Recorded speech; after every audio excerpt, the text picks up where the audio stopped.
चंद माह में सिक्योरिटी जो हमारी फोर्सेस हैं उन पे बहुत ज़्यादा उनको टारगेट किया जा रहा है। लेकिन मैं आपको ये भी बताऊं कि हमारी जब से गवर्नमेंट आई है और ये गुज़श्ता 1 साल से जो हालात हैं और सिक्योरिटी इश्यूज़ जो हैं उनको काफ़ी हद तक कंट्रोल किया गया है।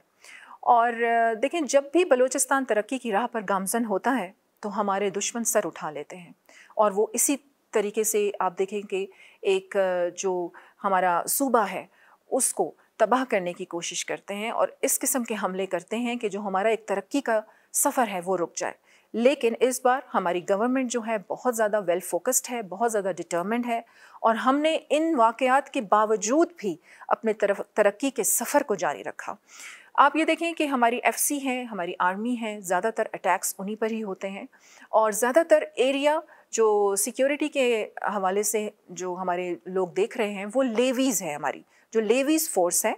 और लेवीज़ फ़ोर्स को मज़ीद फ़ाल करने के लिए बहुत से बजट में जो फ़ंड्स थे वो मख्तस किए गए हैं और उस पर गवर्नमेंट बहुत ज़्यादा तवज्जो दे रही है। यहाँ पर हमारे लोग बग़ैर तस्दीक किए कि हक़ाइक़ क्या हैं और बग़ैर हक़ाइक़ को जाने आगे से आगे उसको शेयर करते रहते हैं। तो सोशल मीडिया के जो नंबर्स हैं वो नंबर्स बिल्कुल डिफरेंट हैं और उसमें कतन कोई सच्चाई नहीं है।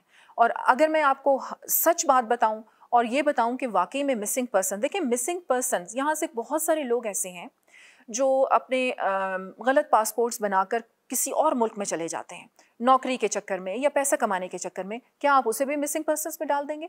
तो इसके पीछे, ये तो मैंने सिर्फ एक वजह आपको बताई है, इसके पीछे बहुत से हकाइक हैं और बहुत सी वजूहात हैं। तो ये जो मिसिंग पर्सन्स का जो मामला है वो काफ़ी हद तक कंट्रोल भी कर लिया गया है गवर्नमेंट की जानिब से भी। और अराउंड मैं आपको बताऊं कि अराउंड तकरीबन 200 से भी ऊपर मिसिंग पर्सन्स, जो एक्चुअल मिसिंग पर्सन्स हैं वो अराउंड 200 से ज़्यादा हैं ही नहीं।